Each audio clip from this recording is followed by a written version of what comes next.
Ready to dive into some serious AI knowledge? I'm ready. Let's go. We're taking a deep dive into a keynote by Mitch Mitchem, Okay. a CEO who's not just talking about AI, but actually living it every single day. Yeah, it sounds like from what I've seen, he's really in the trenches. Oh, absolutely. Yeah. And he shares how his team uses AI for their everyday tasks. Which is refreshing Right. to hear someone actually talk about the how-to. Exactly. It's not just theory with him. Yeah. And he even shares a story about using AI to analyze his son's basketball games. Interesting. Do you imagine that? So he was like feeding the AI game footage and like practice stats. Yeah. And it could actually identify patterns and make suggestions. He was giving personalized drills and everything. Oh, wow. It's like having a data-driven assistant coach. That's incredible. I know. And it's fascinating how he uses what he calls a multi-tool approach to AI. So using different platforms together Exactly. to get that maximum impact. Yes. So walk us through it. Okay. How does he actually combine all these different tools? Well, let's take creating client proposals as an example. Okay. He starts with ChatGPT, Okay. feeds it information about the potential client, Uh-huh. and then he asks it to generate a proposal outline. So ChatGPT is like laying the groundwork, Exactly. but it doesn't stop there. Not even close. He takes that outline that he got and uses Claude, Okay. which is another AI tool Right. to add a layer of personalization. Okay. So, for example, Okay. he showed how Claude helped him design an empathy quiz. An empathy quiz. I know, right? That's brilliant. Tailored to the client's values. Oh. And it was all in real time. I love that. It's really about trying to create a dialogue and understand the client's perspective and show them that you're not just there to sell them something. Right. You're really trying to connect. Exactly. And then to bring it all together, he uses Beautiful.ai. And for those who haven't heard of it, Beautiful.ai is a tool that helps you create visually appealing presentations. Exactly. So he takes that proposal outline, plugs it into Beautiful.ai, and boom. A polished professional slide deck. Ready to go. Talk about a time saver. Seriously. But he also emphasizes that it's not about just blindly trusting the AI. Oh, absolutely not. Really? You still have to review. Yes. You have to refine it. Add your own personal touches. Exactly. So it's about using AI to enhance your skills, not replace them entirely. It's about finding that sweet spot I like that. where AI and human ingenuity intersect. Now, besides those tools, he also mentioned using Perplexity.ai. Yes. What is that one all about? So think of Perplexity.ai like a super-powered research assistant Okay. that can scour the web for information, analyze data, and even summarize those really complex topics. That sounds incredibly useful. It really is. How does he use it? Well, he talked about how he used Perplexity.ai to research a potential client who was a little hesitant about AI. Interesting. Yeah, so Perplexity.ai analyzed their public statements, news articles, social media, all of it. Well, And it actually identified some of the client's concerns about AI adoption before they even brought it up. before they even voiced them. That's like having a crystal ball. I know, right? It's amazing. Right. It's a game changer when it comes to understanding your audience. He really does have a tool for everything. He does.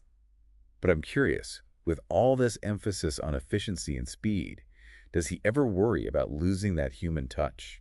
That's where things get really interesting. Hmm. He says that as AI is doing more of those technical tasks, those uniquely human skills like empathy and creativity become even more important. So it's not just about what AI can do, but how we can use it to elevate our human capabilities. Yeah, exactly. And he actually uses AI as a tool for his own personal growth. Totally. He mentioned using Pi, Oh. which is an AI that's designed for empathetic conversations to help him navigate difficult conversations and see things from different angles. Like having a digital sounding board. Exactly. I like that. Have you experimented with AI for personal growth at all? You know, I find myself using it sometimes just to brainstorm or to get creative writing prompts. Right. It's amazing how just a simple question to an AI can kind of unlock all these new ideas. It sparks something. Yeah, it's like having a brainstorming partner that's available 24/7. Right.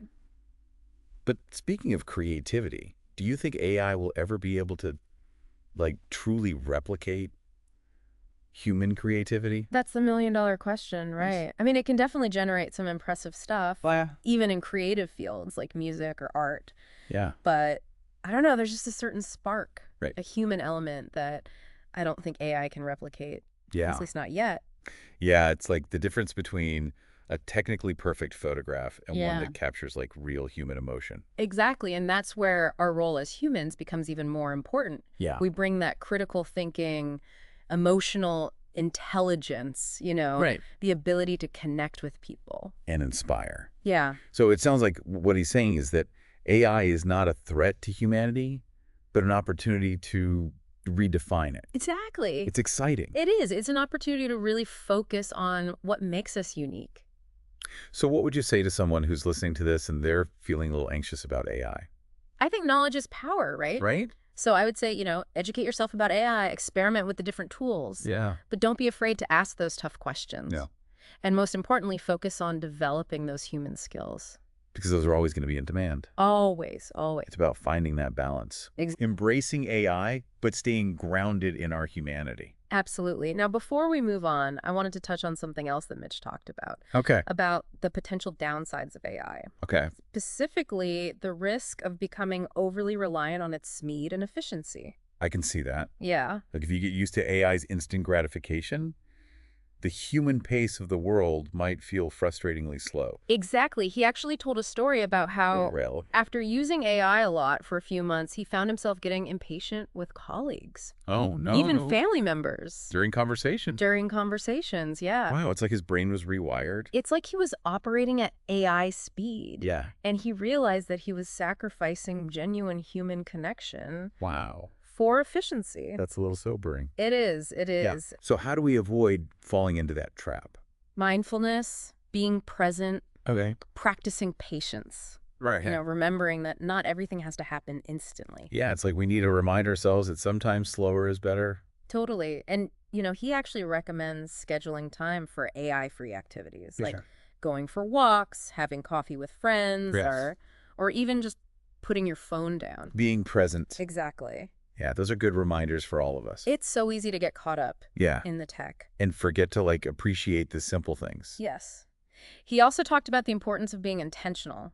Right. It's not about like rejecting AI, Right. but using it consciously Yeah. to enhance our lives, not dictate them. So being in the driver's seat, not letting AI steer us in directions we don't want to go. And that requires us to be aware of our values, Yeah. our goal. What we want to achieve. Exactly. What kind of world do we want to create? Because AI can be a tool for good, For sure. but only if we use it with intention. Absolutely. It's like having this toolbox Okay. full of incredible gadgets. Yeah. They can be super useful, but You have to know how to use them. you have to know how to use them, and you have to use them for the right reasons. So as we kind of wrap up this deep dive, Yeah. what would you say is like the key takeaway you want listeners to remember? I think Mitch said it best when he said, the future is not about AI versus humanity. It's about AI amplifying humanity. I love that. Finding that synergy Yeah. where technology and human potential come together. To create something amazing. Well, there you have it, everyone. We did it. We journeyed through the world of AI. We explored it all. The applications, The good and the bad. the potential pitfalls, and how it's going to change what it means to be human. how to use it while staying true to our values, Finding that balance. and really harnessing its power to unlock our potential. Creativity, productivity, personal growth. It's incredible. It really is. And in a world that's dominated by technology, Don't forget, it's those human qualities. that'll make all the difference. Absolutely. So go out there, experiment, explore, and keep that humanity at the forefront of this new frontier. I love it. Until next time, keep those minds curious and those hearts open. So well said.